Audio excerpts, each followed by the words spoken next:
Le secteur culturel est touché au même titre que d'autres secteurs d'activité. On en entend parler plus actuellement. Certaines fédérations se sont quand même emparées de cette question depuis un certain temps. Je pense aux musiques actuelles qui quand même travaillent la question de la souffrance au travail depuis, je dirais, fin des années 2000, début des années 2010. Et peut-être qu'on en entend beaucoup parler parce qu'il reste encore un certain nombre de disciplines, je pense au spectacle vivant, dans ces théâtres qui n'ont pas forcément encore ouvert ce chantier-là et dans lesquels sortent aussi un peu plus facilement maintenant, parce que la parole est libérée, un certain nombre de situations de souffrance au travail. On a ce contexte qui fait que, y compris dans des milieux où la parole était quand même très contrôlée, ça semble possible maintenant d'exposer ces problématiques-là.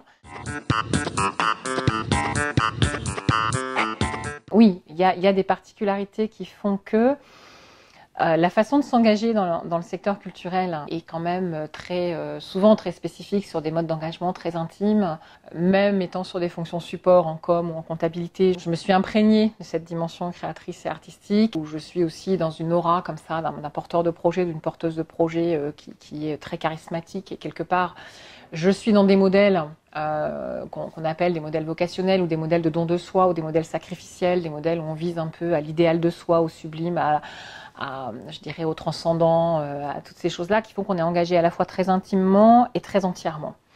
Donc là, on a des conditions pour que, forcément, le risque soit plus fort, déjà de ce fait-là. Le deuxième pilier, c'est que statistiquement, plus de la moitié des structures culturelles le sont dans des statuts associatifs ou coopératifs. Si je prends l'exemple du statut associatif, la spécificité, c'est la double gouvernance. Et on peut démontrer aussi qu'un statut associatif peut développer des effets très différents d'une structure à une autre en fonction du type de gouvernance qu'on a en place. Les compétences sont réparties entre un bureau, un conseil d'administration et une équipe salariée en général très qualifiée. Et moi j'ai pu effectivement dire qu'on avait des situations où structurellement on organise la souffrance au travail. C'est assez mal reçu quand je le dis.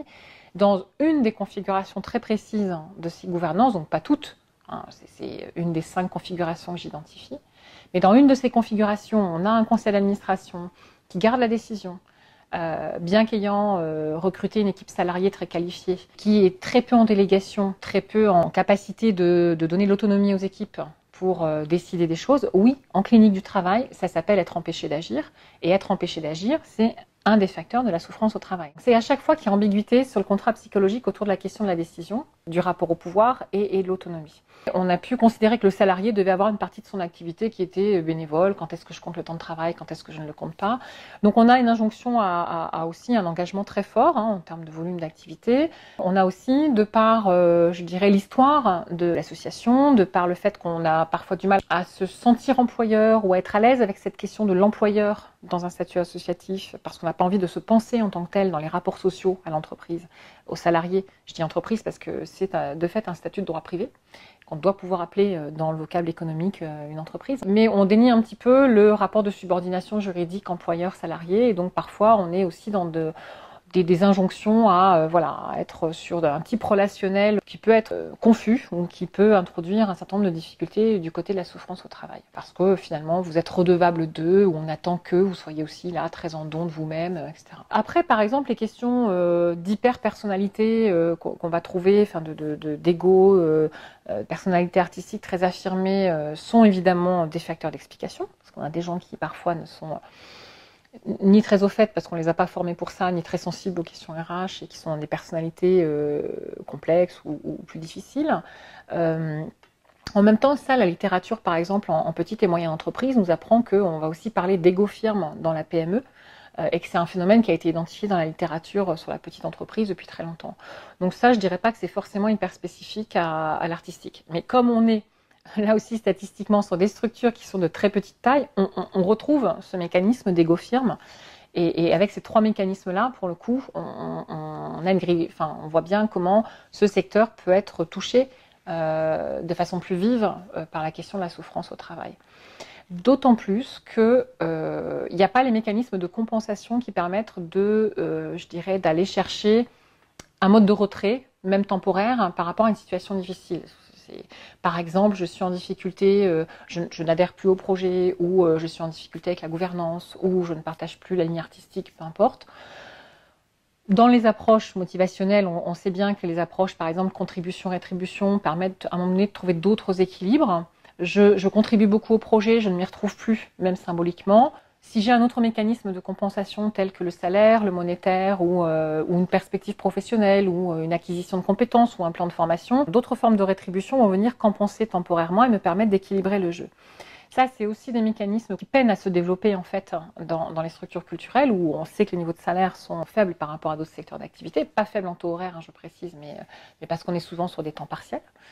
Qu'on a de la précarité par rapport au type de statut qu'on rencontre, avec beaucoup plus que la moyenne nationale de contrats à durée déterminée, qu'on n'a pas toujours ni les moyens, ni le temps, ni l'ingénierie, ni les compétences de développer par exemple du plan de formation ou de l'accompagnement à la trajectoire professionnelle. Et donc forcément, dans l'équilibre ressources humaines qu'on peut mettre en place à un moment donné, on n'a pas des formes de compensation qu'on peut par ailleurs développer quand on sait qu'on rencontre une difficulté temporaire. Quand ce décalage existe entre les discours et les pratiques, c'est que justement, comme j'en faisais la référence tout à l'heure, je n'ai pas d'autre forme de compensation. Donc mon attente, mon engagement, le type d'implication que je développe, c'est une implication qui attend qu'il y ait une cohérence, une congruence entre l'idéal du pourquoi je viens dans le secteur culturel, en général en portant aussi une légitimité de type civique, c'est-à-dire j'attends qu'on y développe des formes plus démocratiques, plus coopératives, plus respectueuses de l'humain, etc. Enfin, on y vient en général avec ce type d'approche, souvent. Parfois, c'est plus dans des mondes de l'inspiration, mais on se rend compte sur le terrain qu'elles ne sont pas évidentes à faire vivre, qu'elles se heurtent, là, comme dans tout groupe social, aux difficultés en général de développement de la coopération, qu'elles se heurtent peut-être effectivement aux mécanismes d'égo-firme, de personnalités plus marquées dans ce secteur encore que dans d'autres secteurs. Je pense aussi aux problèmes de compétences insuffisantes sur ces problématiques-là, ou de sensibilisation insuffisante sur ces problématiques et ces enjeux managériaux. Les écoles d'art, par exemple, protègent complètement, enfin, pour beaucoup d'entre elles encore, les artistes de ces visions. On voit, ils ne sont pas ni préparés ni formés à ça. Donc forcément, oui, quand ça arrive, c'est d'autant plus brutal qu'en plus j'y viens avec ce type d'aspiration.